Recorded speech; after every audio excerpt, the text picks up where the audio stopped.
How to buy USDT on Trust Wallet. Let's get started.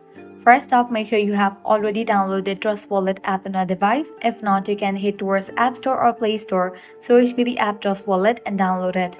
Once completion of this download process, launch it. Make sure you have already logged into your account. You will land to the home page. Now over here you'll find the section of crypto. Under that you'll find different tokens. Click on the option of manage crypto. Now at the very top you'll see the search box. Over there type in USDT and then search for it. With that, different options will appear. Enable for the option that you wanna buy, Ethereum, Tron, Solana, and there are lots of options. Just enable for it.